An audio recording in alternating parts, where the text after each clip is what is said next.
Olá, bem-vindos ao podcast Motivo Musical. Meu nome é Gandhi Martinez, e aqui eu tenho o prazer de receber pessoas que fazem música e que vivem de música. Hoje eu tenho o prazer de receber meu amigo Thales Nunes, compositor e músico, natural de Registro, São Paulo. Ele é formado em violão e guitarra pelo Conservatório de Música Popular de Itajaí, em licenciatura em música pela Univale e mestre em composição musical pela UDESC. Ele desempenhou a direção musical e compôs as músicas do teatro musical A Modernista e compôs as trilhas sonoras dos filmes O Mar que Nos Rodeia, Asfixia e dos teatros Acolhedora de Emoções e Bar Teatro Avenida. Em sua discografia conta com os discos Cantiga, de 2014, Cantabile, de 2015 e Suíte Caiçara, de 2019.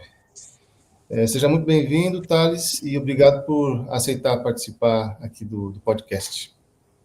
Obrigado, Gandhi. Eu que agradeço. Imagina. Obrigado pelo espaço aí. Maravilha.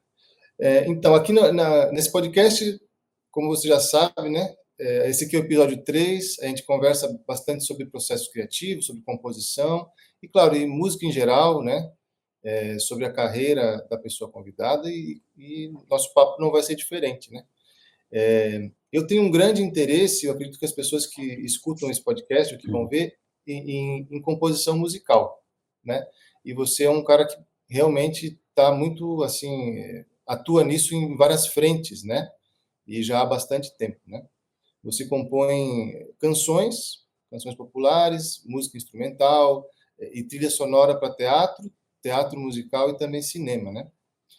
Então eu queria abrir esse papo contigo, perguntando algumas especificidades de cada uma dessas desses processos criativos de cada um desses meios, né? Por exemplo, trilhas, né? Como que você vê compor música que serve sempre a uma narrativa, né? A um personagem, a, um, a uma cena específica? Como é que funciona esse processo para você? Então, Gandhi, independentemente da finalidade ali que vai ser a composição, pode ser para cinema, para teatro ou para teatro musical, sempre que é uma encomenda, né, que alguém pede para realizar essa obra, eles me mandam algumas referências. Então, para cena, você tem um roteiro, né, da cena, seja para teatro ou para cinema. E tem o tempo que você precisa usar, precisa fazer aquela música, né? Para teatro tem as marcações, né? Tem algum momento da música que precisa ter alguma reviravolta específica, assim, alguma coisa. E eu vou sempre em cima das referências que eles passam, né? É, Essas várias frentes de trabalho aí que você falou são coisas que vão aparecendo e em vez da gente falar que não sabe fazer, a gente acaba abraçando tudo, às vezes aprende a fazer durante o negócio, né? Sim, Então, e como acho que eu e você também, a gente gosta de muita coisa diferente, gosta de tudo, assim, né? Difícil achar, sei lá, um gênero musical ou alguma vertente que a gente realmente não goste, assim, de ouvir, né? Então, como é uma coisa muito ampla, essa versatilidade acaba sendo uma consequência natural mesmo, né? E aí, normalmente é assim, eu recebo as referências e tem que fazer alguma coisa meio que na onda daquilo, assim, né? Às vezes vem mais um texto mesmo escrito de como que a pessoa imagina aquela música. Às vezes eu trabalho com o pessoal do teatro que também é da música. Ano passado, por exemplo, eu gravei os instrumentos em casa, tudo, fiz os arranjos e compus algumas músicas também para um teatro musical lá de Balneário Camboriú, que se chama Bar Teatro Avenida.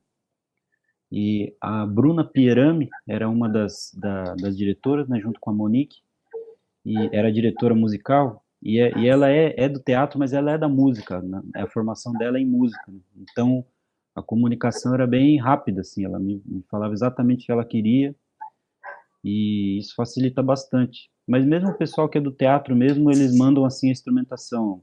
Eu quero que essa música aqui seja piano solo, essa música aqui seja, sei lá, um grupo de samba tocando, ou essa música aqui é pop mesmo. Aí, acho que cada trabalho é de um jeito, né? Mas normalmente é assim, vem a referência, o roteiro. Eu ainda não tive a oportunidade de trabalhar num longa de cinema, só trabalhei com curtas. E para fazer trilha para longa, aí você precisa ter a imagem junto, assim, né? Também não sei se você já fez dessa forma, né? Com a imagem junto. Aí Sim. é tudo Uma minutagem, né? cronometrado mesmo. É, com a minutagem, exatamente. Então, acho que é mais ou menos por aí. Não sei se eu respondi a pergunta. Ah, claro, pô. Não sei se... Maravilha, então, Thales. E como é que você faz a gravação, né? Você falou que grava algumas coisas em casa, você utiliza instrumentos que você toca, eu sei que você é multi-instrumentista, né? Você toca vários instrumentos, mas já aconteceu, por exemplo, de você escrever para algum instrumento que você não toque e talvez pedir para alguém gravar, ou usar VSTs, né? Instrumentos virtuais, como é que funciona isso?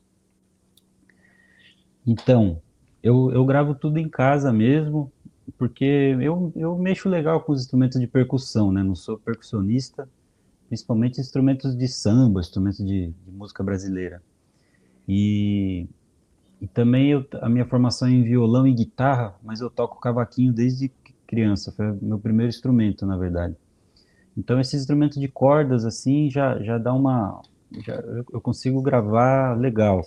E também, como eu que estou compondo as músicas, eu não vou, né, fazer uma coisa que tecnicamente eu não vou conseguir tocar. Às vezes eu tenho que gravar um contrabaixo, por exemplo, aí, um contrabaixo elétrico, e aí eu também não vou colocar um negócio muito, muito cheio de coisa, né? E aí, que tecnicamente eu não vou conseguir realizar. E então eu gravo em casa e eu uso VST também. Tenho alguns pacotes de VST. Às vezes às vezes é uma trilha mais eletrônica, pedem alguma coisa mais com timbres de eletrônicos mesmo, mais de instrumento virtual.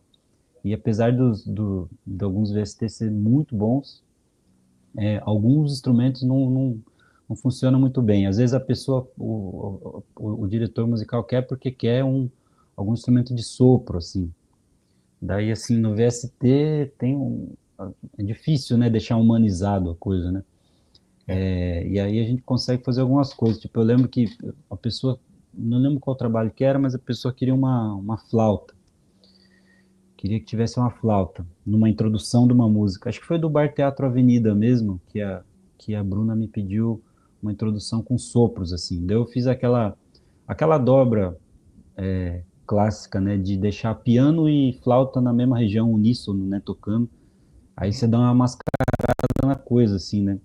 Que os timbres de piano de VST são muito bons.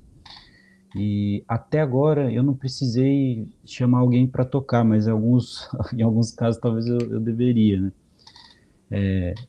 Eu falei de música de piano solo, por exemplo, né? Eu não toco piano, então quando é esse tipo de coisa eu escrevo a partitura pro piano, daí eu passo um MIDI pro programa depois para DAW, né? Que eu uso e e daí eu consigo dar uma humanizada assim que até que engana bem. Por ser uma trilha também, não tem a exigência, né, de você querer ouvir ali um grande pianista tocando, né? É uma música que tá, tá junto com uma cena, né? Tá realizando uma coisa junto com a cena, tá a favor daquele movimento do, ou do audiovisual ou da cena ao vivo ali do teatro mesmo. Mas para esse fim, então, de trilha funciona legal. Então eu gravo em casa, né? Normalmente eu misturo esses VSTs com os instrumentos orgânicos mesmo aqui que eu toco também. Acaba Sim, tendo um resultado bacana. sim, bacana você falar que é isso, né? A música, a trilha sonora é uma coisa que está servindo a uma segunda coisa, né? Que é um personagem, é uma cena, uma atmosfera que você tem que propor ali, né? Uma emoção que talvez você tenha que reforçar e tal, né? Mas eu sei que você trabalha também com música instrumental. E uma música instrumental, a gente fica mais livre para compor, né? Assim, no sentido de ela não estar servindo a nada Uhum. extra musical, né? como é que você pensa daí nesse caso, assim, que daí você pode ter mais voos técnicos, né? Assim, voos mais altos técnicos, se for o caso.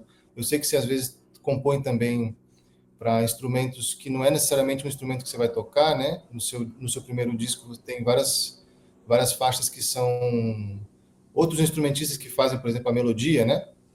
Então você Uhum. pensa, como é que você pensa isso, né? Quando não tem essa cena ou uma um personagem assim. Então, eu não tenho uma visão muito romântica assim sobre a composição, né? Eu não tenho necessidade de ficar compondo, eu não sinto muito isso. Recentemente, alguns meses atrás, eu tenho sentido mais, né? Vontade de querer compor assim, né?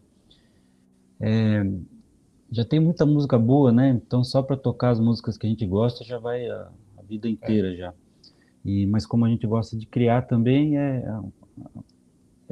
também gosta do estudo, né? Aí estuda uma música que já existe, mas analisando, né? Pensando nela, em como ela foi feita e tal, né? Mas a, a, eu ia falar uma coisa que eu esqueci até. Quando você estava perguntando, o... ah não, deixa eu falar uma outra coisa, depois eu volto. Eu ia falar um professor que a gente teve no mestrado que ele falava sobre às vezes alguém vem falar para ele assim, que legal essa música sua, parece uma trilha sonora de não sei o quê. Às vezes alguém que não é da música, né, não é da área da música. Aí ele ficava puto assim, falava, não, não é isso, é só a música. Se você imagina isso como uma trilha de alguma coisa, então tá faltando alguma coisa para essa forma artística, né? Tá faltando a cena, né? Então tá incompleta essa obra aí, né? Como se visse um quadro pela metade, assim, né?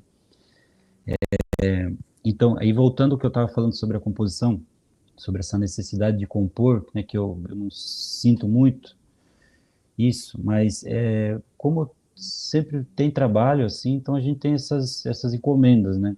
Ou às vezes é um trabalho nosso mesmo, né? Como você disse no meu primeiro disco, eu estava fazendo um disco, estava fazendo um álbum, então eu tinha que compor aquelas músicas ali, até porque era um projeto que eu tinha que entregar tudo, né? É claro que a gente tem a liberdade de fazer o que a gente quiser, mas a gente também tem prazos, né, para as coisas, porque envolve outras pessoas também e tudo, né? E nesse caso envolvia dinheiro público, né, que era um projeto de lei de incentivo à cultura. Então eu realmente componho para os trabalhos que tem, assim. E como sempre tem algum trabalho, sempre tem alguma coisa, arranjo mesmo para fazer, acho que já isso já meio que me satisfaz. E sim, e dá para compor com o que vem na cabeça mesmo. A gente constrói as regras que a gente quer, assim, para cada música e depois tem que tentar seguir elas à risca, né? E daí depois você acaba também roubando alguma você muda alguma regra, né, no meio do jogo, assim, porque vai aparecendo muito problema na composição, né? Você vai compondo, uma hora você não sabe fazer, caramba, aqui não tem jeito, vou ter que fazer uma gambiarra aqui, melódica, alguma coisa assim. E, e tudo bem, né? Mas acho que é mais ou menos por aí. sim, sim. Você está falando, eu sei que você gosta bastante do Ginga, né? Faz tempo já, e é um compositor maravilhoso, né? Imagina, nossa, eu também adoro o Ginga. E eu sei que você tem umas duas ou três peças que você fez com uma linguagem, como se fosse uma homenagem, né? Uma reverência ao Ginga, alguma coisa assim, né? Como é que você pensa nesse caso para fazer uma música assim que, né, que tem a sua marca, porque essas músicas têm a sua marca, mas mesmo assim você vê que tem uma referência a quem você está homenageando ali, né? Eu acho que deu para ouvindo essas duas, eu fiz duas músicas, né? O Guingueando, tem a Isso. número um e a número dois. Ainda acho que eu vou fazer mais, mas acho que ouvindo a música dá para sacar assim, tem um pouco da linguagem dele. Como eu já toquei muita música dele, toco bastante as músicas dele, né, diariamente, assim. É um dos compositores que eu mais gosto, né? E o compositor de violão que eu mais gosto, ele e o Garoto, né? São os que eu realmente mais tenho afinidade estética mesmo. E aí eu fiz essas músicas assim, às vezes eu meio que cito até alguma coisa de uma música dele, né? Tem uma frase, eu sei de algumas técnicas que ele usa, né? A melodia do Ginga, por exemplo, tá sempre passando pelas dissonâncias do acorde, né? É uma música tonal, até você consegue fazer uma análise bem tradicional assim da música dele. Só que ele consegue mesmo dentro dessa tradição, ele consegue inovar, né? E acho que é isso que eu mais gosto, assim, porque você consegue ouvir Pixinguinha, Villa-Lobos, na música dele também, né? Seresta, e música europeia também. Dá para pegar todas essas influências que ele tem, né? E mais do que isso, ainda é legal saber quem que são os mestres dos mestres, né? Entender quem que influenciou ele, né? Vamos direto nessa fonte aí, então, né? Vamos ouvir o Fauré, né? O Villa-Lobos mesmo, enfim, o Puccini, esses compositores que a gente sabe que tem tudo a ver com a obra dele, né? É legal ir na fonte. Eu acho que ouvindo as músicas assim, dá para sacar que tem a ver com o Ginga mesmo. Eu mandei para ele a Guingueando número um. Olha só que legal. Eu mandei a Guingueando número um. A número 2 eu mandei ainda para não ficar forçando muito a amizade, né? Eu também, pô, não quero ficar amigo do cara nem nada, só quero que ele ouça ali, né? Aproveitar que o cara tá aí. A gente tem a sorte de ter um compositor desse vivo, né? Sim. Contemporâneo dele. Então, até a Guingueando número 2 eu fiz em cima de uma música específica que chama Capital, uma música dele. Tem uma letra, eu acho que é da Simone Guimarães. Essa música é incrível, né? E eu fiquei um tempão para tirar ela de ouvido, tudo, porque não tem partitura. Aí recentemente alguém transcreveu e tá na internet aí, daí deu uma facilitada.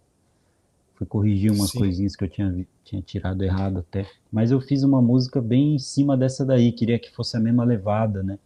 Então ela tem um movimento rítmico, um choro meio sambado, assim. E o sambado, aquele sambado que o Maurício Carrilho chama de sambado, né? Que é o tchank, tchank, tchank, tchank, tchank, tchank, tchank, Hum. tchank, tchank, tchank. Como se fosse a célula do samba do Estácio, só que invertida, assim. E aí fui em cima dessa onda. E meio que naturalmente vai saindo alguma coisa parecida mesmo, que eu já ouvi muito. Fiquei até um tempo sem ouvir para dar uma afastada, para não ficar muito seguidor, né? Mas Sim. ultimamente eu voltei a ouvir de novo muito, assim. Gosto bastante. Pois é, e o Ginga tem esse lance com a canção também, né? É, porque acabam sempre fazendo letras, né, para a maioria das músicas dele, assim. E, putz, deve ser um super desafio para os letristas, né? Não à toa ele trabalha com sempre os melhores letristas do Brasil, né? Aldir Blanc, Paulo César Pinheiro, esses caras assim, né? Porque para conseguir realmente fazer uma coisa no nível da música dele, né? Tem que ser um letrista Pois muito, é. muito bom. Pois é, então. Tem que ser um virtuoso também, né? É, tem que ser um O, virtuoso das palavras. o Ginga fala que o Aldir Blanc pedia para ele assim, ó, manda tudo que você tem aí. O Ginga gravava umas coisas em casa, assim, em fita, né? Nos anos 70 ali, 80. E aí mandava para ele trecho de coisa de violão, assim, que nem é cantável, nada. Tem umas músicas tipo Nítido e Obscuro, ou são músicas para violão, né? Tem salto muito grande, né? No violão você consegue fazer um arpejo de 2/8 sem mexer a mão, assim, né? A mão esquerda, né? Então, como é que você vai cantar isso? Né? É impossível, né? Só a Fátima Guedes mesmo para cantar essas loucuras Aí dele. coloca outro virtuoso, que vai ser o cantor que vai fazer isso aí, né? Pois Pois é, é, que e vai você também conseguir. faz canção, né, Thales? Você faz canção também.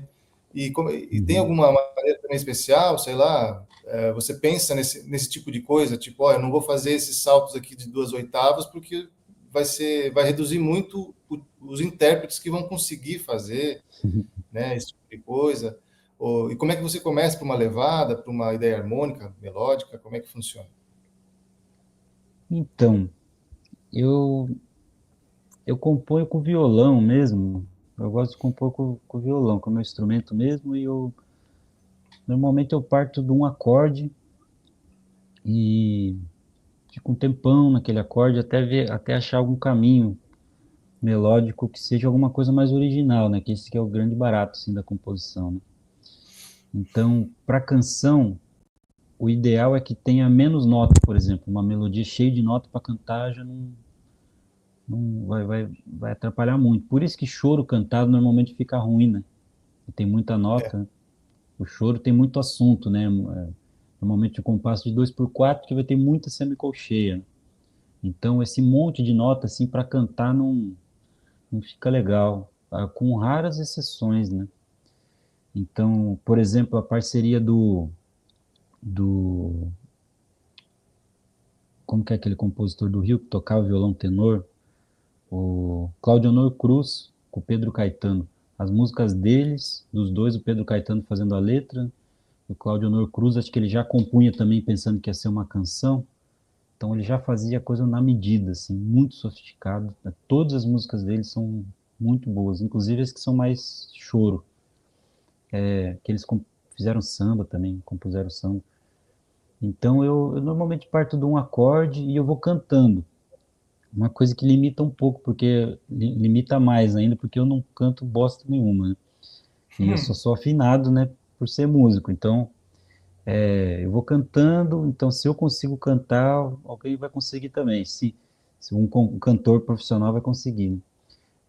Mas mesmo assim, às vezes eu coloco essa coisa de ter a melodia passando pelas dissonâncias do acorde, né, dos acordes ali,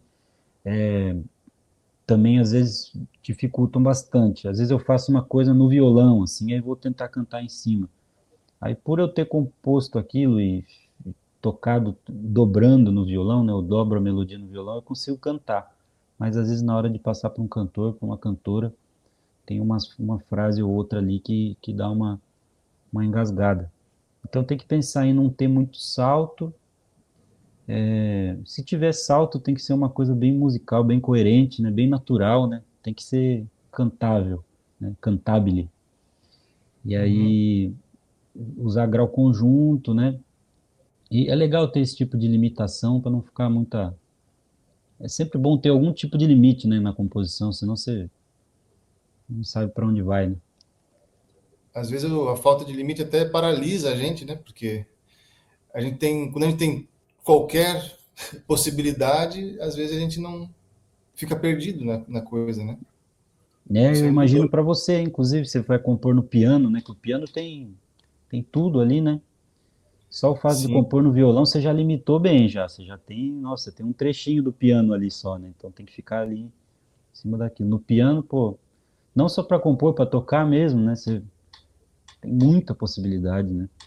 sim, realmente, cara. E o choro, cara, você estava falando do choro, né? Você tem uma ligação forte com o choro já faz tempo, né? Como é que começou a sua ligação com o choro, cara? Então, vou evitar falar daquelas respostas assim que os caras dão, né? Tipo, eu ouvi um disco do meu tio quando eu tinha não sei o que lá. Pô, esses papos não dá para aguentar, né? Tem que ser um negócio mais. Quando tem isso no podcast, né? Fala sobre o começo, né? O começo, como você começou com a música, né? Aí você passa tudo aquela parte para ouvir só. Mas é que eu já ouvi, já ouvi disco de choro quando era criança, do meu pai, mas e eu tocava cavaquinho, né? Então sempre me foi familiar essa, essa, essa estética. E aí do, a gente começou a tocar na noite meio junto, né, Gandhi? A gente já tinha experiência de antes e tal, mas a gente começou a tocar assim junto mesmo, né, na mesma gig, né? Sim. Já fizemos várias coisas juntos já, né? E, e acho que foi ali naquele início mesmo, por volta de 2008, 2009, que eu fui cair mesmo no choro, assim, tocando violão. Sempre de 6 cordas, nunca toquei 7 cordas. Eu gosto do violão de 6 cordas, que é um instrumento que está em extinção aqui. Não sei se estão fabricando mais, o que está acontecendo. Mas todo É mundo quer mesmo? tocar 7 cordas. Você vai numa roda de choro, você quase não vê violão de 6 cordas, né? Ah, e aí eu fico É, feliz quando eu vejo violão de 6 cordas. a baixaria ali deve encantar as pessoas, né? Então, os caras, daí Uma até os coisa caras esquecem assim. de usar esses dedos aqui, que tem que puxar o acorde também, os caras só ficam lá tocando contrabaixo, né? Como se É. fosse um contrabaixo. Mas então, daí depois eu entrei pro conservatório, que é o Conservatório de Itajaí, né, que eu dou aula hoje, e ali o pessoal também é bem envolvido. Itajaí tem uma tradição ali do festival de música, que o Maurício Carrilho, né, ia muito para lá, e alguns outros músicos também, Luiz Otávio Braga, o Roberto Nhata, ali, o pessoal que tem uma, ou são os reis, né, da parada, assim, do choro, foram muito para lá, então o pessoal, todo mundo acaba estudando alguma coisa de choro, mesmo que não seja chorão, né? Eu também não me considero um chorão. Mas aí eu mergulhei de cabeça mesmo, comecei a tocar num grupo de samba e choro, e toquei com o Fafá do bandolim, que é um amigo nosso que tem um repertório gigante de choro, assim, então aprendi muito choro com ele, e, e eu sempre gostei desse tipo de música, porque eu também achava que isso ia me desenvolver musicalmente, né? Tecnicamente e musicalmente. Sim. Parece que a minha câmera tá dando umas travadas aqui, será que é isso? Não, mas tá tranquilo, cara. Tá tudo certo. É. Tá bem legal. Então. E aí, mas aí continuando, o negócio do choro, aí eu fui tocando, tocando, gostei pra caramba.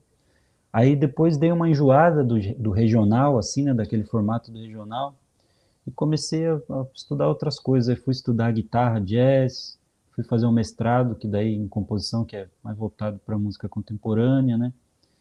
E fui descobrir mais, assim, a música europeia e tal. E alguns anos atrás, acho que foi em 2021, eu voltei com tudo, assim, a tocar choro. Comecei a tocar violão tenor, e que é um instrumento maravilhoso, assim, que pouca gente toca, né? Eu não sei por quê, porque ele é um instrumento incrível. E aí também eu vi que não tinha cavaquinista de choro na região ali de Itajaí, de Balneário Camboriú.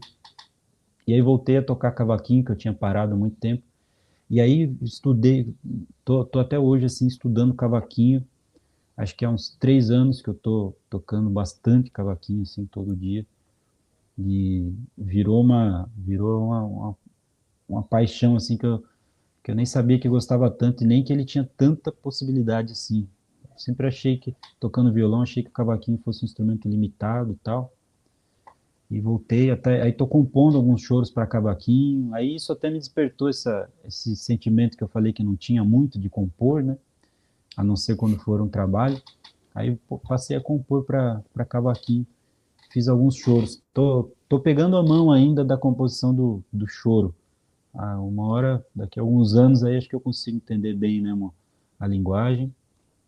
Tentando fazer uns choros bem tradicionais para estudar mesmo, né? E ver se eu consigo achar uma, um RG, né? Uma identidade, assim, nessa linguagem. Acho que todo mundo O- tem que passar por essa escola do choro aí, do músico brasileiro tem que passar. Ah, sim. É porque tem tudo ali, né, cara? Harmonia bacana, melodias nem se fala, né? Melodias infinitas, assim, de tudo quanto é tipo, e tudo quanto é nível de dificuldade, tudo, né? E é lindíssimo, né? Além de tudo, e o mais importante é que é lindíssimo, né? É uma linguagem É, linda. o exercício de melódico mesmo é demais, né? Porque você Sim. tem que ter assunto ali na coisa, né? Tem que preencher, não pode ser banal também, né? É difícil o negócio. É difícil, é. É um desafio técnico, né? Desafio técnico Uhum. sempre. Pois é, você falou que você tá dando aula no conservatório, né? Já faz tempo, né? E que você trabalha com educação musical já há muitos anos, né? E eu sei também que você deu aulas no curso preparatório do conservatório, né? Que é quando as pessoas estão se preparando para fazer as provas para ingressar, né? Para tentar ingressar no conservatório, né? Então, ali você vai passar teoria musical e várias coisas desse tipo, né? Eu gostaria de saber quais são as dificuldades, assim, sobre teoria musical que você percebe que os alunos têm mais dificuldade, assim, sabe? De entender.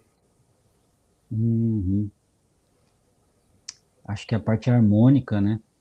Não sei. Então, acho que é a parte harmônica mesmo. A parte rítmica também, né? A pessoa tem que conseguir relacionar o assunto ali com a prática dela. E normalmente, assim, se é um percussionista, um baterista, ou um cantor, né? A pessoa provavelmente não vai aplicar muito aquilo, né? A não ser que ela queira mexer com piano, com violão, com algum instrumento harmônico. O que eu recomendaria, assim como eu recomendo para todo mundo que toca piano ou violão, esses instrumentos que eu citei, é tocar percussão também, estudar um pouco de percussão, né? Saber mexer com os instrumentos e tal. Porque isso vai refletir no seu próprio instrumento também, né? Ou no canto também. Então, por não ter familiaridade assim com algum determinado assunto, porque não teoricamente, né, diretamente não estaria envolvido com a prática dessa pessoa, mas está, né? Se a pessoa está cantando uma música que tem um acompanhamento de acordes, tem um cadeamento de acordes, né? Tem uma harmonia. O baterista também está tocando uma música que normalmente vai ter uma parte harmônica, né? E entender isso é fundamental. Eu acho que é isso, assim, talvez a falta de relacionar com a prática, seja qual assunto for. Mas pelo que eu vi, assim, uma hora que o pessoal realmente fica, eu olho para a cara deles, assim, tá todo mundo, sabe, aquela cara de interrogação, assim, é a parte harmônica. Ainda nesse curso tem muita gente que nem toca instrumento nenhum, que tá ali para estudar música, gosta de música, canta um pouco, tal, então, ou até sabe arranhar um violão, alguma coisa assim, mas está bem longe de ser, de querer se profissionalizar e tal, só quer se aprofundar um pouco mais. Aí quando vê que esse aprofundamento, mesmo que seja raso, né, você vai estudar, sei lá, escala maior, né, o ciclo das quintas e das quartas ali, a pessoa já começa a ficar meio atordoada, assim, né? Sendo que é uma parte super racional, né? Talvez isso seja uma dificuldade também, entender que a música não é só sentimento, né? Tem essa parte racional, talvez seja a arte das artes a mais racional de todas, né? Esse tipo de assunto, né? Uma partitura é um exemplo disso, né? Então, aí as pessoas não sei, parece que em vez de entender que isso vai contribuir, talvez ache que isso vai perder o encanto de alguma forma, né? Mas é raro, viu? Eu já vi gente falar isso, mas é quem não tá sacando muito da história. Eu falo, ó, você sabe como vai compor, então você está tocando uma música, você vai colocar aquele acorde e aquele acorde vai fazer a pessoa chorar, sabe? Né? A Sim. gente faz isso aqui a pessoa vai chorar, né? Aí eu gosto de dar esse exemplo para as pessoas entenderem que você não vai deixar de se emocionar sabendo o que está acontecendo na música, né? Sim, sim. Você vai ter mais ferramentas, né? Na verdade, né? É, Vai ter mais exatamente. ferramentas para guiar a intuição mais de forma mais precisa, talvez, né? Às vezes só com a intuição a gente não Exatamente. fica tateando ali e com a teoria ela vem e fala, ó, é bem aqui, ó. O que você está querendo é mais aqui, ó, né? Não é só facilita, né? Facilita. Então, Uhum. e vem uma segunda pergunta, assim, que é justamente a gente mexe bastante com música. Eu digo a gente porque, né, eu já te conheço faz muito, muito tempo, né? E eu também mexo com bastante música popular, né? E, e você, como professor de música já há muitos anos, né? E sendo músico profissional, como que você enxerga justamente a teoria na formação dos músicos populares e a leitura de partitura, especificamente? O que tem a contribuir? Você acha que é possível isso contribuir ou não? Porque assim muita gente vem e fala assim, poxa, mas o Cartola fez músicas geniais e não sabia nem, sei lá, nem ler e escrever palavras, talvez, sei lá. Eu estou exagerando, mas tem muito menos música, muito menos entender caminhos harmônicos, partitura. E o cara é um gênio indiscutivelmente fez músicas geniais. Então, para que eu preciso ler partitura? Para que eu preciso teoria, né? O que você falaria para um músico, para um aluno desse? Aí a vontade é de ser mais direto, né? Mais até indelicado, né? Falar que dá para responder com a delicadeza, mas entender que tem pessoas que são fora da curva, né? Então, o Dominguinhos não lia partitura, Djavan, João Bosco, tem vários exemplos, né? Então, o Cartola, né? Esses grandes compositores de samba, né? Acho que assim, poucos desses mais antigos, né? A gente tá falando de compositores da década de 40, 50, né? Tipo Cartola. 30, né? Também, né? O Cartola é bem antigo. Eu acho que tem que explicar para a pessoa que são casos excepcionais, gênios, né? Fora da curva, e a pessoa entender que, assim, provavelmente ela não é excepcional. Eu também não sou, né? Não, então eu vou estudar, né? Aí, mas eu acho que é muito da pessoa entender qual que é a relação dela com a música. Então, que você quer estudar para quê, né? Então, você quer o que é a música para você, né, na sua vida, né? É para você tocar um cavaquinho ali no churrasco. Então você não precisa ler partitura. Você quer, sei lá, ser músico pop, você tem seu trabalho artístico pop ou de, sei lá, de qualquer estilo que não tenha teoricamente tanta complexidade dessa partitura europeia, né, racional assim. Então, eu acho que a pessoa tem que entender o que ela quer, né, qual que é a relação dela com a música mesmo. Se a pessoa quer trabalhar profissionalmente, então é bom que ela entenda o máximo do que ela está fazendo, né, tenha mais ferramentas, né, como a gente falou. No caso da leitura de partitura, por exemplo, você vai gravar, né, no estúdio, tem esses músicos de estúdio, né, eles leem muito bem, eles já saem lendo assim de primeira e interpretando aquilo, né? Então, a capacidade de, além de ler, ainda interpretar, né? Ler, ler realmente com alguma expressividade. Então, eu acho que é fundamental. Hoje em dia, eu acho que esse assunto já não, né? O pessoal que é da música mesmo, da nossa geração para cá, assim, nós já estamos velhos, né? Já tem muita gente nova aí, né? Uhum. E todo mundo tá aprendendo a ler partitura, né? E também entendendo que a partitura é um meio, né, para você, uma das formas, né, um dos meios para você tocar, né, para você interpretar uma obra. Então, se você lê partitura no caso do violão ou do piano, né, dos nossos instrumentos, se você lê, isso vai abrir um repertório muito maior, né? Se você for tirar música, aprender música de ouvido, assim, dependendo da obra, vai demorar muito, né? Como é que você vai aprender uma sonata de Beethoven, né, de ouvido? Dá, né? Mas demora bastante, né? E a leitura você já consegue resolver muito mais rápido. Sim. Então, eu falaria isso, acho, né, para o aluno que fala isso, eu falo, olha, se ponha no seu lugar, né?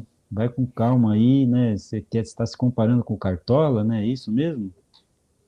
Então, vamos com calma e estudar direitinho para entender que a gente somos mortais aqui, né? Somos pessoas normais e tem que estudar.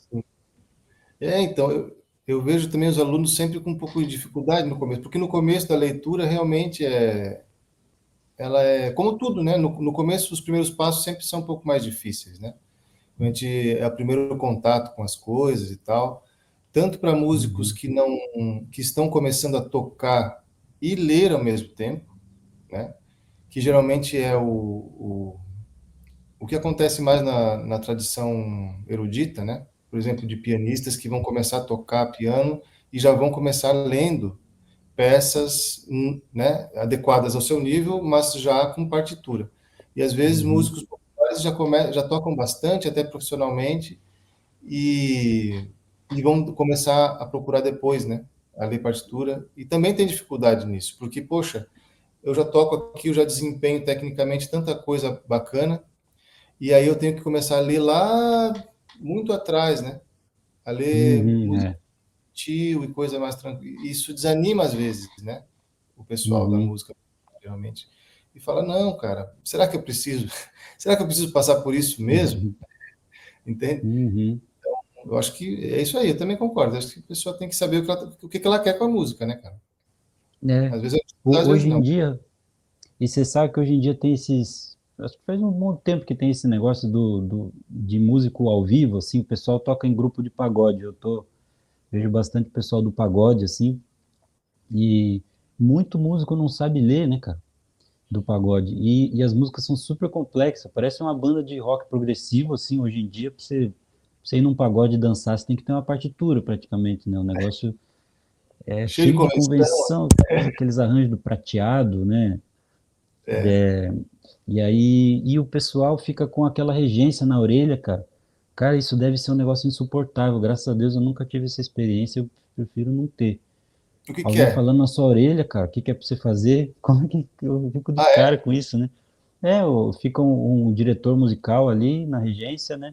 O cara com um microfone que você só ouve no ponto, só ouve no retorno do ouvido, né? Aí o cara fala assim, convenção agora é tchan, tchan, tchan, tchan.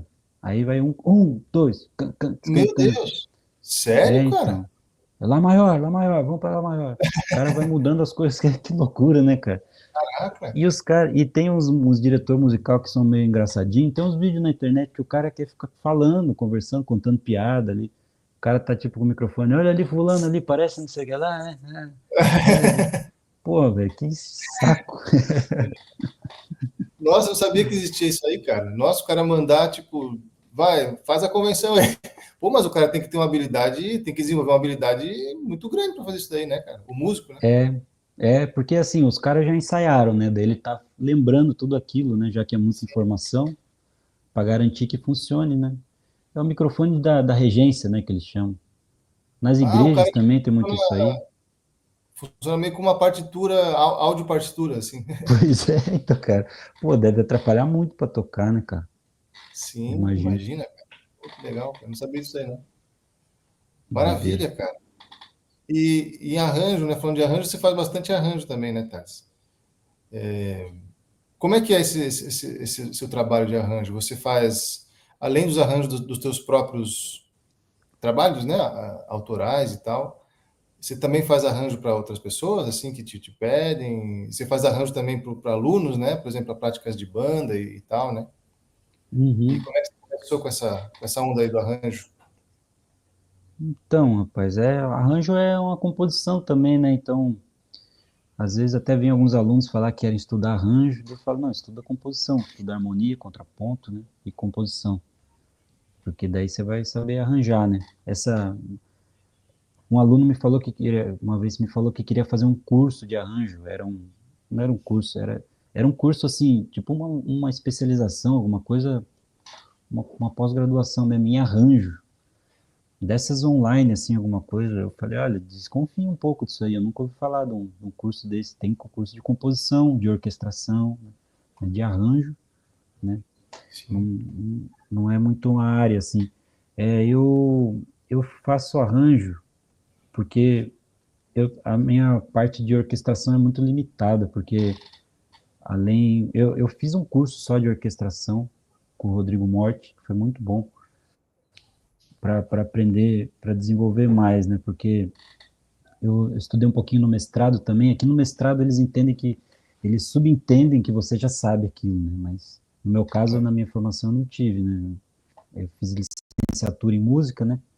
Então, para quem faz uma graduação em composição, aí realmente você vai desenvolver mais isso. Então, como é mais limitado, eu demoro muito para fazer, dependendo da formação instrumental, né?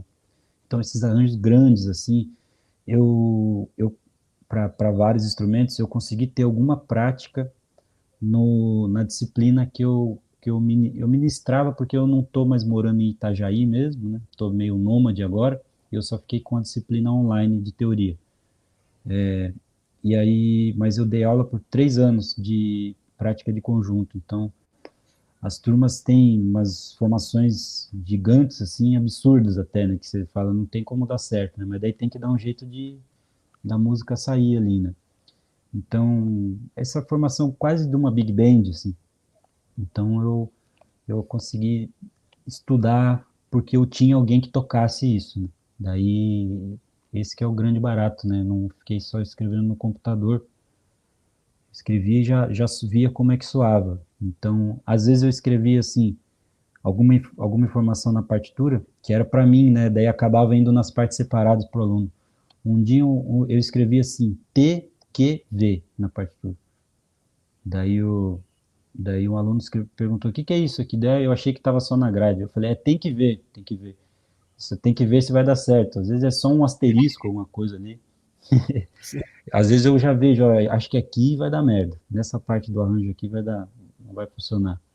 Aí eu pedia para os alunos bem, até deixava isso claro, falava, olha, eu não sou um grande orquestrador, não, eu quero ouvir esse acorde aqui, toque só essa nota aqui, cada um, pum.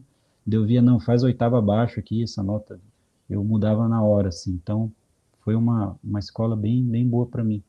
Agora, quando é arranjo das formações aqui que eu já estou habituado, né? Normalmente camerística, assim, uma coisa mais de violões, né? Desses instrumentos que eu toco, aí já é mais tranquilo. Aí já sei lidar bem com os instrumentos, né? E, e aí Sim. eu penso, né? Será que eu vou fazer uma coisa mais tradicional? Eu vejo o que que a música pede, né? Uma coisa que eu nunca me liguei muito, que acho que você já pensa nisso já há mais tempo, que é ver se a canção, né? É um arranjo para uma canção, tem que ver a letra da música, né? E letra de música é um negócio que demora para entrar na minha cabeça, assim. Eu preciso ler a letra mesmo, senão eu fico só ouvindo a parte da música e passa batido. Tem música do Chico Buarque que eu ouço a vida inteira, ontem que eu vi o significado da letra, assim, sabe? E para fazer um arranjo é bom saber isso, né? Porque tem que ser coerente também com a mensagem, né? Sim. Poxa, fazer arranjo assim para instrumentações de instrumentos que a gente não toca, que a gente estava falando, né, da sua experiência ali no conservatório, é algo, poxa, uma coisa muito rica mesmo, né? E Uhum, ali claro, são alunos que já passaram todo o processo e já estão estudando no conservatório, né? Mas uhum, mesmo assim, tem pessoas que são mais iniciantes no seu instrumento, né? Não são virtuosos, né? uhum, E isso também, provavelmente, você leva em conta quando você vai fazer o arranjo, né? Por exemplo, uhum, vou escrever para aquele aluno lá que eu sei que ele é mais limitado, vamos dizer, ainda, né? Ele está mais no começo do uhum. estudo do instrumento. Não, aquele outro lá, sei lá, o sax lá alto, ele já é um cara profissional, já toca na noite, então ele vai conseguir fazer outras coisas. Você leva isso em conta Exatamente. também? Muito, muito, pô. Eu escrevo direcionado assim para o aluno, né? E com o tempo também Sim. eu vou tendo vários arranjos ali no meu arquivinho, e aí eu faço adaptações assim também para cada turma, né? Maravilha. Então você teve essa experiência com vários instrumentos diferentes, né? Várias instrumentações. E como é que você vê essa questão da escolha de instrumentação, né? Com o gênero que você está trabalhando? Por exemplo, você vai fazer, né, uma bossa nova, vai fazer um samba, vai fazer sei lá, um jazz. Qual que é a importância de saber, né, escolher bem os instrumentos que vão fazer, né, parte desse arranjo, né? Ah, essa aí é uma boa pergunta, porque a gente vê o pessoal cometendo alguns equívocos por aí, né? Então, você vai fazer um trabalho musical, seja para tocar na noite, seja para tocar em qualquer lugar, né? Vamos pensar que a gente está falando de música artística aqui, né? Então, o pessoal que estuda e tudo mais, né? Deixa eu até dar uma dica para a galera aqui, né? Vocês têm que ouvir as gravações, ouvir os fonogramas que tem, né? Já tem uma escola de samba, por exemplo, ou de forró tão consolidada já, e aí a pessoa vai lá e como diz o Marco Pereira, né? Pinta o bigode na Mona Lisa, né? Isso aí é pintar um bigode na Mona Lisa, né? O negócio já tá tão parece, é tipo uma orquestra, né? O samba, né? Você vai lá, coloca tudo direitinho, aí a pessoa vai lá e coloca um instrumento que não tem nada a ver com o negócio, né? Você pode inovar também, não é isso que eu estou dizendo, mas eu acho que às vezes, as pessoas, ou por limitação também de grana mesmo, né, do orçamento ali do trabalho, ou aí uma limitação realmente de conhecimento, né, de conhecer a tradição e ter um respeito, ter uma reverência, né. Existe uma liturgia, né, que você tem que seguir, assim, né, você vai tocar um samba, você tem que ter aquela instrumentação ali, cara. Não dá para querer inovar muito. O pessoal faz muito assim, violão, bateria e voz, né? Às vezes pensa, não, vou chamar o baterista porque daí é como se fosse três percussionistas. Não é, não. Não tem nada a ver, né? A bateria mesmo, no samba, é só ouvir qualquer gravação. Ela é uma fumaça lá, cara. Tá lá no fundo, lá, só Wilson das Neves aqui, só no chimbal, assim, tem uma virada ou outra, uma chamada ou outra. Então não fica fazendo aquelas levadas na caixa, aquela coisa arada. O pessoal confunde muito também o que, que é o samba que tem harmonia, né? Violão, cavaquinho, e de batucada, samba de batucada, né? Acaba misturando tudo, fica uma salada. E eu falo tanto isso que eu acho que eu tô ficando até meio doente, cara, por causa desse negócio aí. Às vezes o pessoal me chama para tocar numa gig e eu pergunto o que que é. Ah, qual que é a instrumentação? Daí eu vou tocar cavaquinho. Aí tem um violão e uma bateria. Daí eu até vou, né? Porque a gente tem que trabalhar, né? Mas o ideal nesse caso seria chamar um contrabaixista, eu acho. Um contrabaixo que vai fazer um meio de campo ali e vai dar a liga, né? Da harmonia com o ritmo mesmo, com a parte rítmica, com a bateria no caso, e fica uma coisa mais samba jazz. Então, ó, se você tem que fazer um trio, coloca um trio de samba, vai ser violão, bateria, vai que a pessoa quer, né? Aí coloca um contrabaixo, aí fica bom, dá uma liga legal.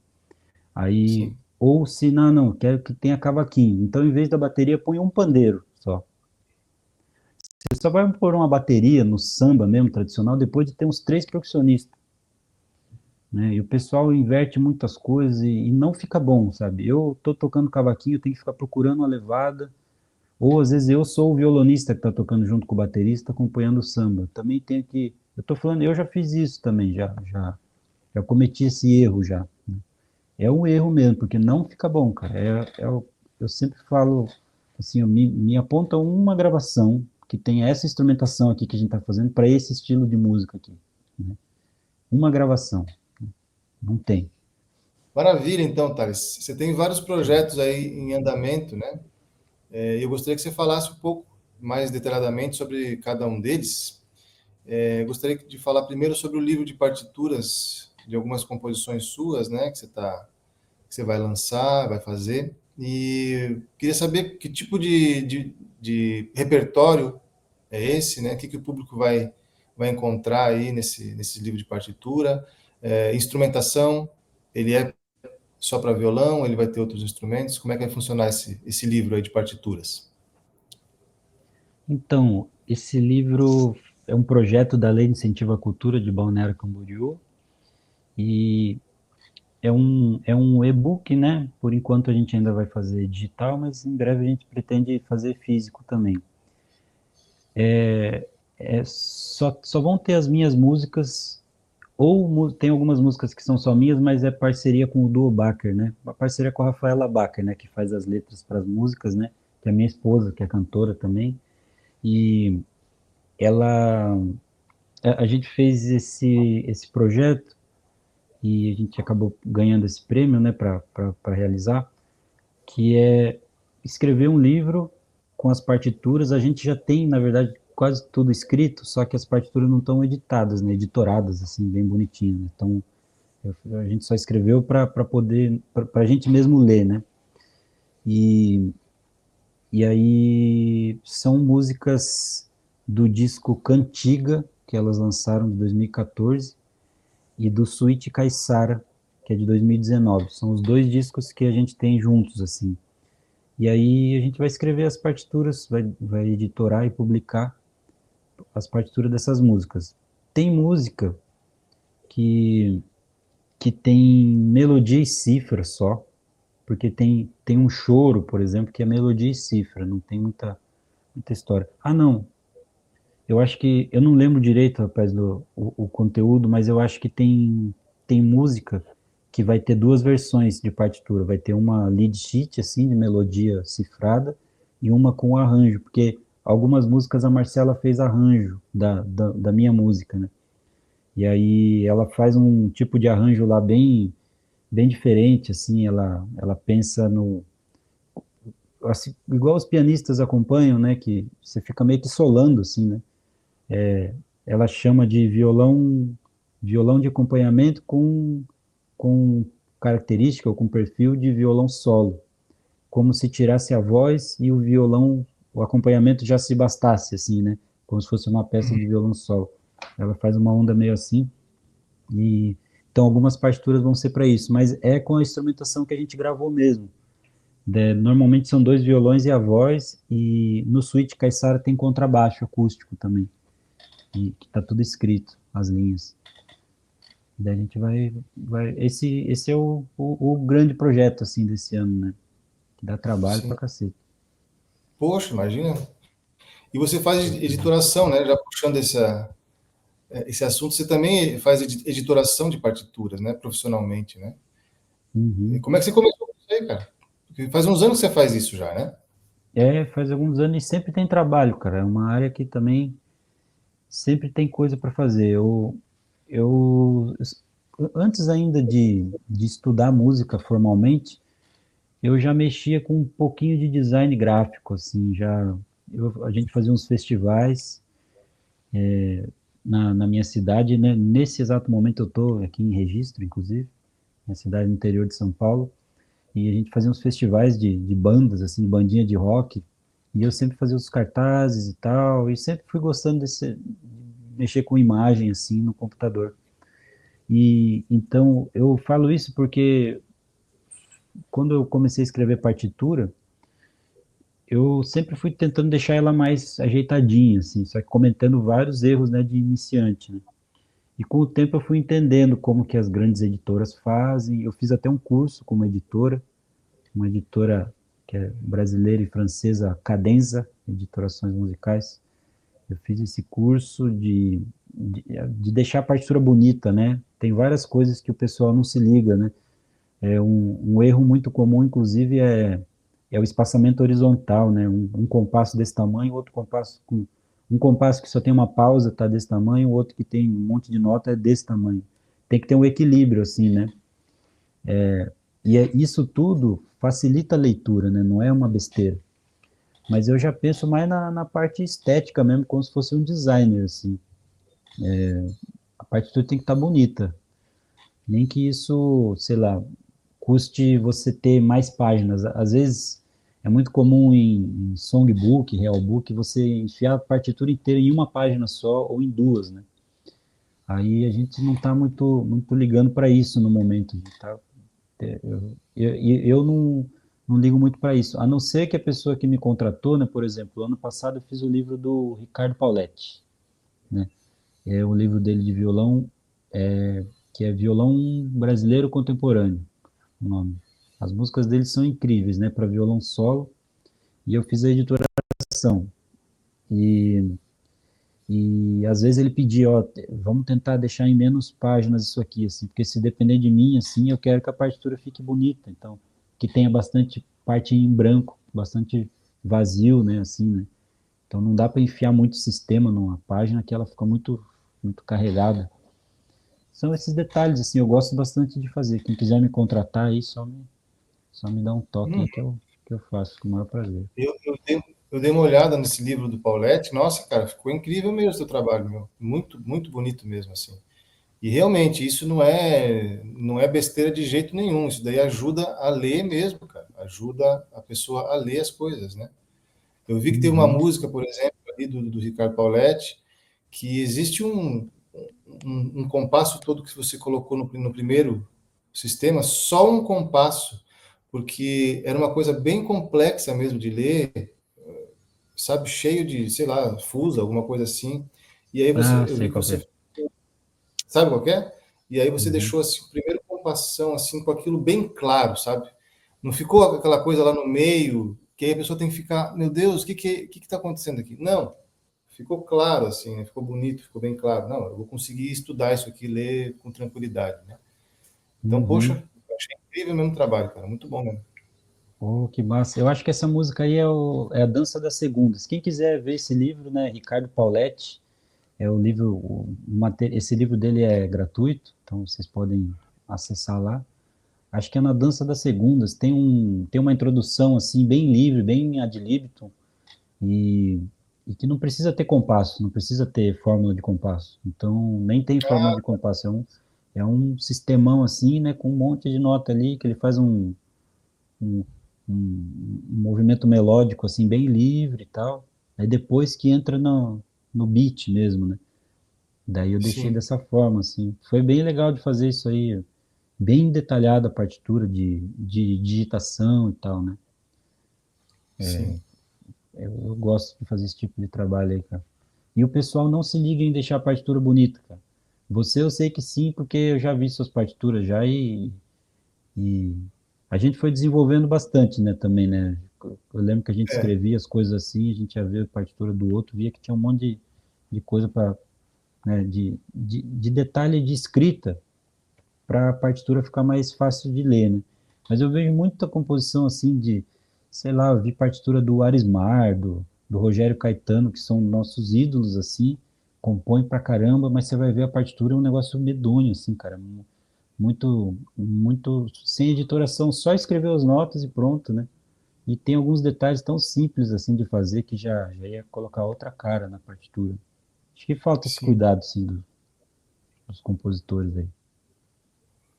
Eu falta muito ainda para chegar num nível que deixe bonito mesmo. Esse curso da Cadência, inclusive, sempre eu estou vendo ali a moça que faz, né, que é a cabeça ali que ensina, e sempre fico Uhum, tentado a fazer. Em algum momento eu vou ter que fazer também, porque eu acho isso também uma área bem legal, assim. Não para uhum, trabalhar, sim. né, sinceramente, mas para fazer as nossas próprias partituras, né? É, então. Uhum. O músico pega já a partitura dessa, assim, bem escritinha, Dá até mais já. vontade, né? É, Dá até exatamente, o mais... cara vai tocar melhor. Uhum, Pô. Massa. E um outro projeto que você está tendo agora é o de violão solo, né? Você está preparando um disco, né? E como é que é? uhum. Também são composições? De que gênero que são essas composições? Não, rapaz, então, eu tô preparando esse disco porque, assim, ó,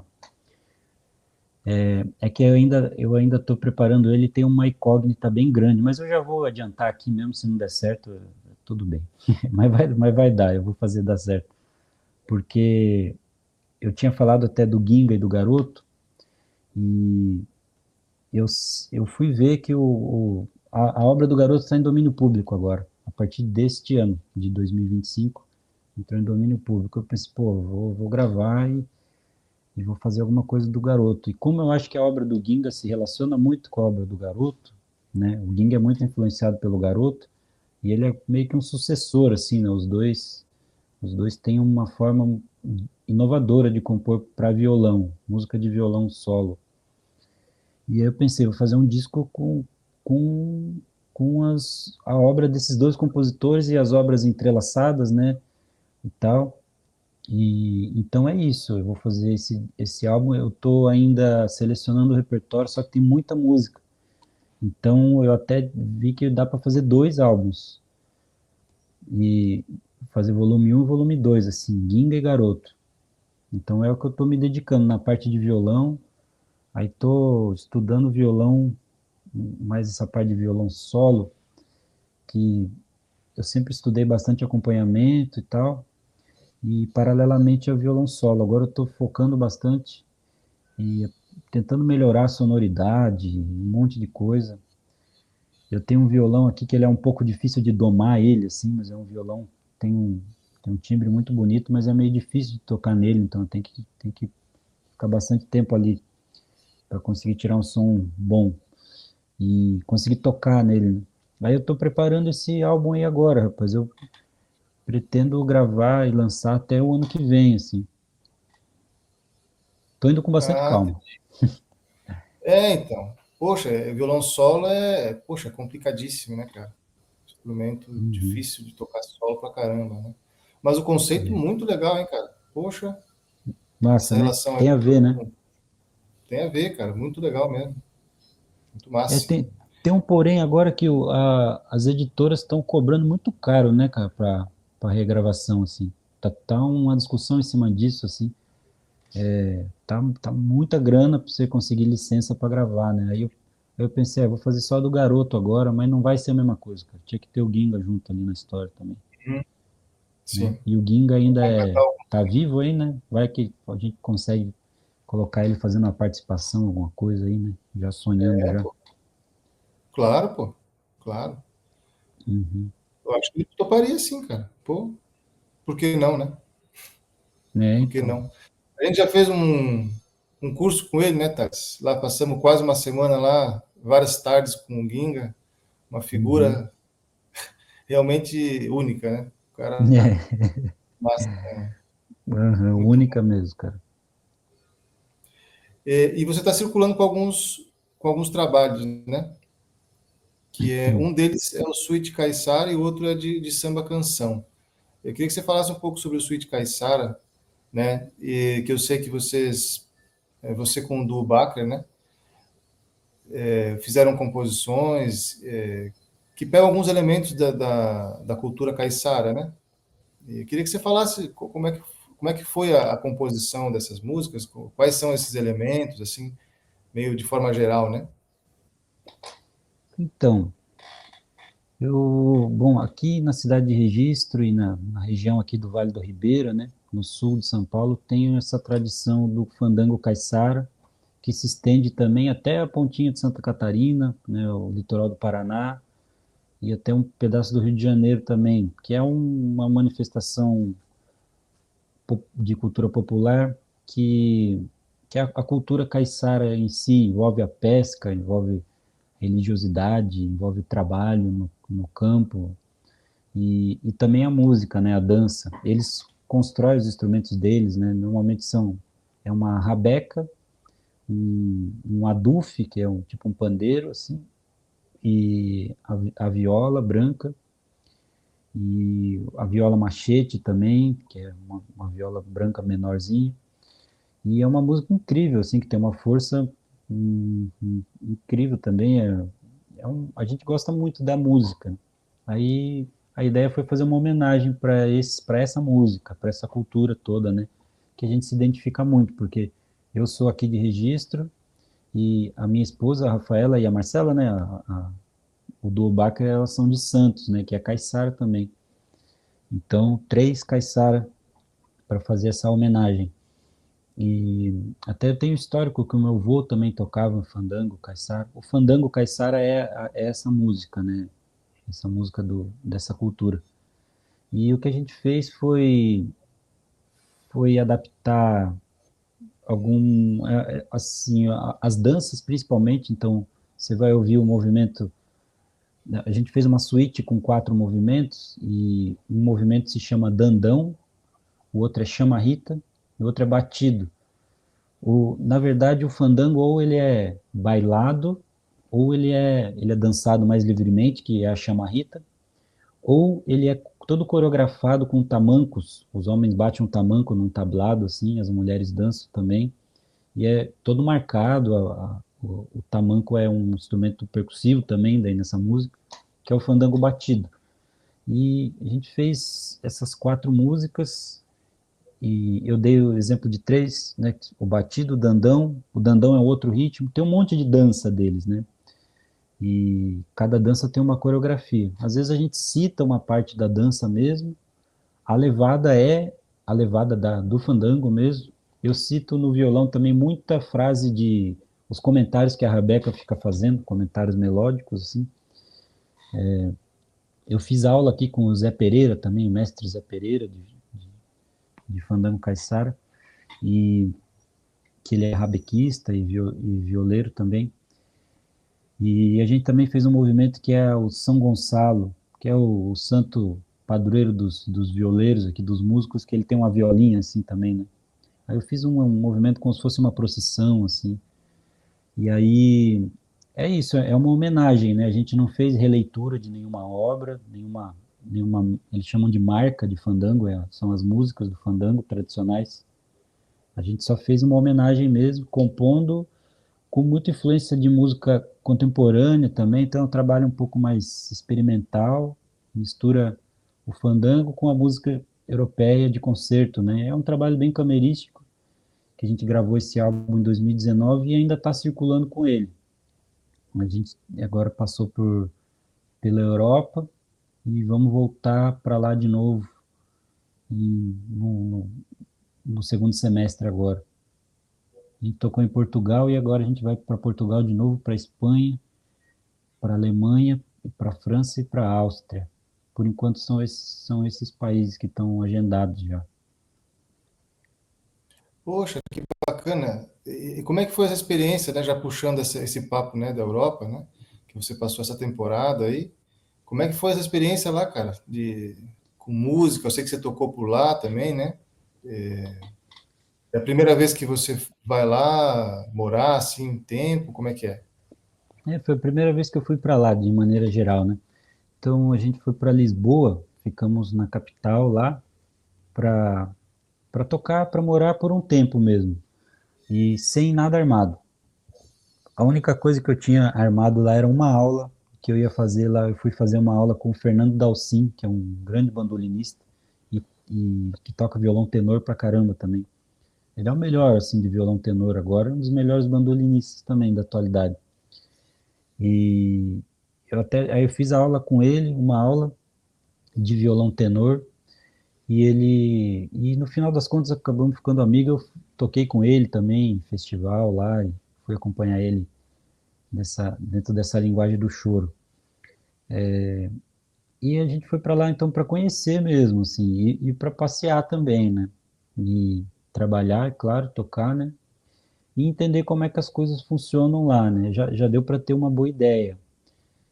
Eu fiquei 4 meses e pouco, e as meninas até foram um pouco antes que eu, ficaram acho que 6, 7 meses, e, e aí deu para entender como é que funcionam as coisas lá, assim, como é que é o cenário e tal, né? E é uma experiência ótima, né? Você consegue abrir muito a cabeça para entender como que é a cultura de outro lugar, né? A gente romantiza muito, né, a vida na Europa e tal, e na verdade a vida lá é bem simples, assim, todo mundo, até Lisboa, as cidades são muito pequenas, né? Então parece que você está numa vila aqui no Brasil, assim, e é uma cidade que é a capital do país lá. E tem muita coisa que funciona muito bem e muita coisa que a gente também tem as nossas críticas, né? Nesses 4 meses deu para ter uma visão com, com alguma clareza, assim, para entender o movimento das coisas lá.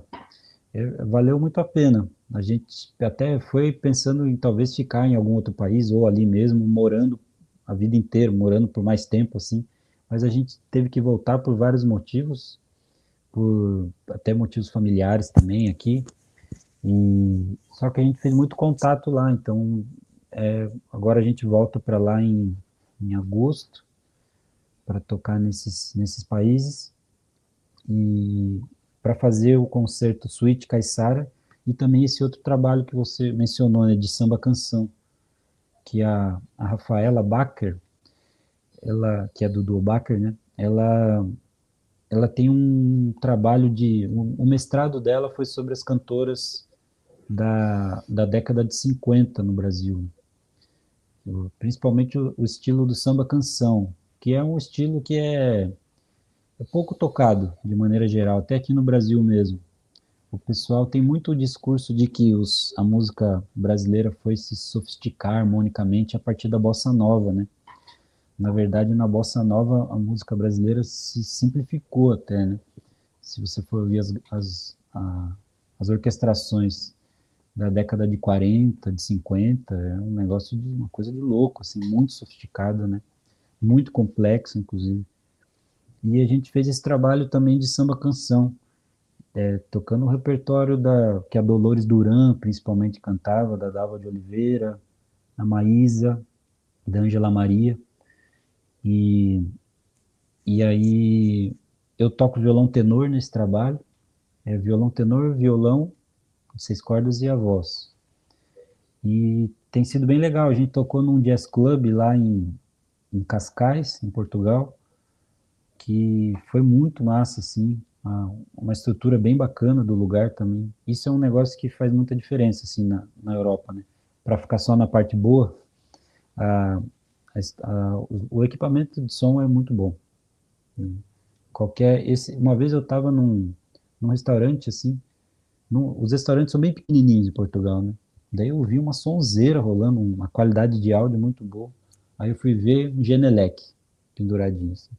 Tipo, um monitor um dos mais foda, né, de áudio, tá ali num restaurantezinho, num botequinho, assim. Então isso aí ajuda muito, né? Isso que a gente peca muito aqui no Brasil. É mais difícil acessar mesmo, né, os equipamentos. Sim, caro, né? Muito caro. Cara, Aqui. Pois uhum, é, cara, que bacana. Então vocês vão voltar para lá para fazer essa turnê aí, né? Em vários países, com esse trabalho da Samba Canção, né? É isso? uhum. E do Switch Caissara também. A gente tá fazendo até, às vezes, um concerto que tem um blend ali, tem um pouco dos dois, assim. Sim. E como é que é marcar essas. Você entra em contato com as pessoas, como é que é marcar essas datas, né? Essas gigs, assim, entra em contato com os programadores, né? Porque imagino que tem que entrar em contato com bastante gente para apenas alguns, né, comprarem o show e tal, né? Como é que é isso? Isso. Você vai ser, assim, em Portugal, cara, no geral, é bem difícil a comunicação ali, eles praticamente não respondem e-mail. A gente fez a mesma abordagem e foi aprendendo algumas coisas assim. A gente viu que alguns lugares são mais receptivos para você tentar produzir, né, nessas casas mesmo assim. Tem muita casa, muito jazz club, muita casa que tem música ao vivo, né? E é música que o pessoal para ouvir mesmo, né? Então, nesse jazz club mesmo de Cascais, tem várias mesas que o pessoal senta ali e tal, e todas as cadeiras ficam viradas para o palco. E aí, então eles têm essa cultura de ouvir mesmo a música, muito por causa da tradição do fado, eu acho. O fado também, as casas de fado, tá todo mundo comendo ali e tal, no restaurante. Aí o dono da casa normalmente vai lá no palco e fala: agora vamos ouvir o fado. Aí entra o grupo, toca uma música e sai. Todo mundo ouve. Aí depois, ou toca duas músicas e sai. Daí depois dá um tempo, meia hora depois, 40 minutos, de novo ele vai lá: ó, com licença, agora vamos ouvir mais duas músicas do fado aqui. Então todo mundo para e ouve. Um negócio interessante também é que, como as casas são pequenas, então não precisa nem de caixa de som. Normalmente o fado mesmo é acústico. Aí, por isso até aquela forma de tocar e de cantar, né? Então, os portugueses dificilmente respondem e-mail. Isso aí a gente foi tentando falar com um monte de gente, ninguém respondia, ninguém respondia. Aí, bom, como aqui no Brasil também, que se você vai tocar, não vai fazer um show, não quer fazer um show num lugar tal, nessa característica de restaurante, de coisa mais da noite, assim, mas que tem música boa, né, que as pessoas vão ouvir. Tem vários lugares aqui no Brasil assim também. O normal é você ir no lugar, consumir e tal, aí daqui a pouco você está conversando com o gerente, né? Enfim, às vezes você fica frequentando o lugar até para conhecer as pessoas, para depois conseguir marcar alguma coisa.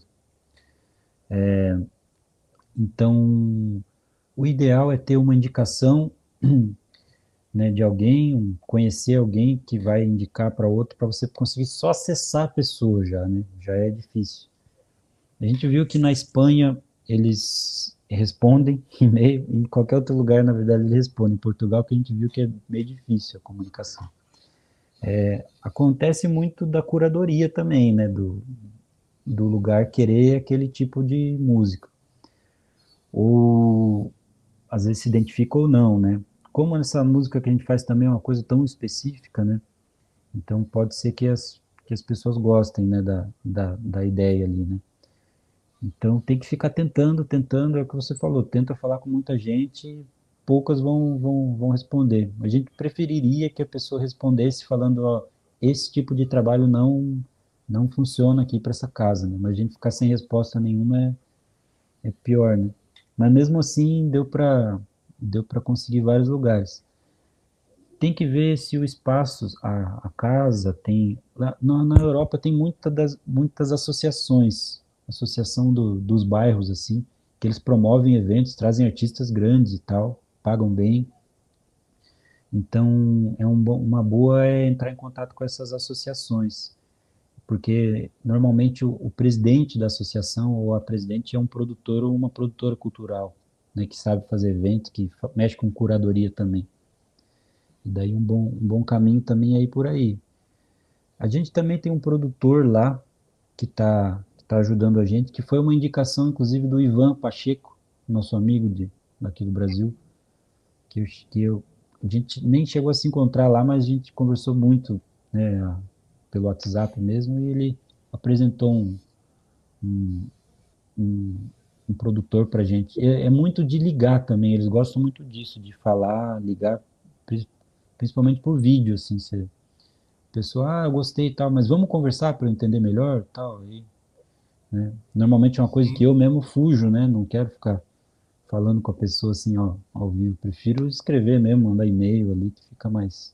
Você pensa bem no que você vai falar, às vezes fala uma besteira, Sim, né? é verdade. Hoje em dia, que ligar é. Que ele fala os memes aí, ligar é uma declaração de amor já, né? Só o fato de ligar, né? É uma coisa muito doida. Uhum, Pô, que bacana, cara, que exato. bacana. Então, segundo semestre, vocês estão lá de novo, né? E vão fazer. Uhum, Vão fazer essa tour aí. Maravilha, uhum, Thales. Cara, muito bom o papo, muita coisa. E agora, para fechar, vamos fazer aquele jogo rápido, né? Que sempre tem nos programas aí, né? E uhum, aqui nesse podcast aqui eu estou fazendo com os convidados para indicarem alguns álbuns de música ou seja lá o que for, né? Não precisa ser necessariamente álbum, pode ser artistas, né? Enfim. E eu selecionei ah, alguns aqui que eu gostaria que você indicasse para a gente, né? Tendo em uhum, vista que você tem bastante experiência com esse tipo de música aqui que eu vou pedir, né? uhum. Então, indicar, por exemplo, três musicais que você acha assim super super legais. Pode ser musical, pode ser, sei lá, teatro musical, até mesmo ópera, se você quiser, né, que é bastante relacionado. Pode ser musical, filme, não apenas teatro, o que você quiser. Três que você acha maravilhoso, assim, fala assim, pô, esse aqui eu acho incrível. Ah, então pode ser um brasileiro, né? Um teatro musical brasileiro, para começar, pode ser o Morte e Vida Severina, né? Que é a música do Chico Buarque, né? É baseado no livro do João Cabral de Melo Neto, que é um alto, né? Um alto de Natal. E, na verdade, o João Cabral nem gostava de música, até eles fizeram um álbum, o teatro, meio que sem a permissão dele, mas no final ele viu e ele mesmo gostou, né? Então eu recomendo bastante. Recomendo o livro também, que é maravilhoso, assim, a escrita do cara é um negócio, uma coisa de louco, né? Aí Morte e Vida Severina pode ser o Nilce também, um, um musical. O Nilce eu ia falar britânico, mas da Broadway mesmo, né? Que é incrível, a música é incrível. E tem uma versão para cinema também, Nilce. E o Matilda eu vi e fiquei de cara também, não, não achava que ia gostar tanto assim. Matilda, as músicas são incríveis também. E tem uma versão para cinema muito boa que acho que tá nas plataformas aí. Esses três aí tá de bom tamanho. Boa. E trilha sonora, o que você acha? Assim, de filme ou de teatro? Três que você acha muito De boas. filme. Ó, eu gosto bastante de cultura japonesa, né? Aqui em Registro, os japoneses construíram essa cidade aqui, né? Os imigrantes japoneses. E foi a primeira colônia brasileira, japonesa no Brasil, né? E aí eu gosto bastante do Toru Takemitsu, que é o maior compositor do Japão, assim, né? Tipo um Villa-Lobos do Japão. Ele fez várias trilhas, ele fez muita coisa, e a orquestração dele é incrível também. E ele fez a trilha de um filme do Kurosawa, né, o Ran. Essa trilha é maravilhosa também, uma coisa bem grandiosa, tipo influenciado por Mahler, assim, uma trilha maravilhosa. Então, Ran, escreve Ran, assim, né? E um filme de guerra. E outro também é o Merry Christmas, Mr. Lawrence, que também tem uma trilha muito boa, tudo muito simples, assim, essa trilha, até uma música demais, né, que foi o Sakamoto, né, que fez a trilha. O Sakamoto faleceu aí alguns anos atrás. Ou também, olha, para fechar os três, pode ser qualquer trilha do Estúdio Ghibli, né, que está em alta aí nesses tempos atrás, que o pessoal está fazendo aquelas imagenzinhas sem vergonha lá de inteligência artificial, né? As trilhas são feitas. O Estúdio Ghibli tem a Viagem de Chihiro, por exemplo, é um filme que até ganhou Oscar, né? São animações japonesas, né? Eles têm um jeito, um gráfico bem particular, assim. E as trilhas são feitas por um japonês, o Hisashi. As trilhas deles são tudo músicas muito simples, né? Aquela coisa japonesa bem delicada, né? Poucas notas, mas todas bem colocadas. Também é Sim, uma boa. Viagem de Chihiro, essa trilha é maravilhosa. boa. E de música brasileira, essa é difícil. Três Né? álbuns Tem aí de que música ver brasileira, pode ser de choro, pode ser mais também, se quiser falar mais, não tem problema. de choro, de choro. É que essas coisas de jogo rápido eu fico desenvolvendo aqui, mas é pra ser pá, pum, pum, pum, um Não, fly, né? não, de boa, Rapidão. mano. Né? Pode falar tranquilo, cara. Isso. De choro, então, de choro, para fugir um pouco da. Assim, não vou falar o Vibrações do Jacó do Bandolim, que isso aí já. Né, ou qualquer outro disco dele. Eu estou ouvindo muito um disco do Terno Carioca, um grupo que existe até hoje, inclusive o Pedro Aragão, que é o bandolinista, eu conheci lá em Lisboa, lá a gente tocou na roda. Eu até falei para ele desse disco, ele falou, pô, ninguém conhece esse disco, cara. Que ele só toca músicas do Cláudio Honor Cruz.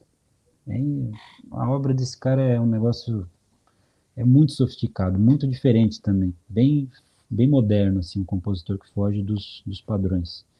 O Terno Carioca interpreta Cláudio Honor Cruz, acho que é esse o nome do disco.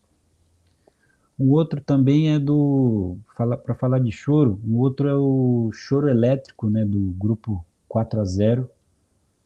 Aí eu ouvi muito esse disco e não canso dele, vira e mexe o osso de novo, que é um grupo que, em vez de ser um regional tradicional, né, é uma instrumentação de piano, contrabaixo, elétrico, guitarra elétrica e bateria. Só que é choro mesmo, não é jazz. Então, recomendo bastante também. E eu falei dois, né? Vou falar um terceiro de música instrumental, de choro também. Deixa eu ver. Ah, pode ser o disco um disco do, do, do Mestre Siqueira, um cavaquinista que está vivo ainda, está com 80 e tantos anos, que tocou até com a Pixinguinha já. E as músicas dele também fogem muito do tradicional, assim, harmonicamente. A forma dele, ele inovou muito também na forma do choro. Ele compõe muito bonito demais. É um cavaquinista, ainda toca, o pessoal tá fazendo trabalho com ele. Ele tem mais de 300 músicas. Tem um disco dele que eu não lembro o nome. Ele tem dois discos só. E é um. Será que é Romance Perdido o nome do disco? Eu não lembro, rapaz. Mas pode ser qualquer disco do Mestre Siqueira. Ele tem dois oficiais. Sim. Maravilha, cara. Poxa, muito rico, hein? Suas indicações, muito bom mesmo. Bem, Eu obrigado, tenho Thales, bom por gosto, tenho bom gosto, né? É bom gosto, né, cara? Bom gosto é O, outra coisa. igual uma amiga minha fala que o professor dela de violão falou para ela assim: você tem que aprimorar seu bom gosto. Aprimorar seu bom gosto é foda. Né? Cara, Uhum. obrigado por aceitar participar aqui, cara, do programa. E como é que a gente acha, né? Como é que o pessoal acha seu trabalho, entre em contato contigo, site, alguma coisa que você queira deixar aí, que daí depois eu deixo aqui na descrição do vídeo, né, para todo mundo ter acesso. Ah, beleza. A gente tem o site da nossa produtora, Tricord, Criações em Música. Eu não lembro como que é o endereço, depois eu vou passar certinho para você. Mas no Instagram ali já dá para entrar em contato comigo também. Thales Músico, Thales, do jeito que tá aí, né, no vídeo aqui, Músico. Aí vai estar a minha cabeça lá, vocês vão reconhecer e pode entrar em contato comigo lá. A Tricord, o que que ela faz? Que tipo de serviço vocês oferecem? A gente já fez um monte de coisa. A gente produz evento também. Já a gente agora tá nessa parte de produção. A gente está produzindo nós mesmos, né? Mas é bom ter uma produtora assim para organizar bem as coisas, para ter uma marca assim, né? O nosso objetivo seria ter uma identidade, né, da marca, igual a ECM Records tem, né? Então nós não somos uma gravadora, mas a gente já lançou livro, a gente já lançou, já, já também fez parte de lançamento de livro e de álbum de música também, de eventos. Enfim, a gente produz, faz essas trilhas aí todas, não sai com o meu nome, né? Sai como Tricord. Sim, entendi. Maravilha, cara.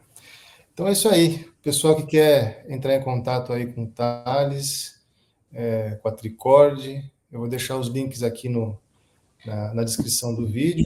E agradeço mais uma vez o Thales pela presença, por participar.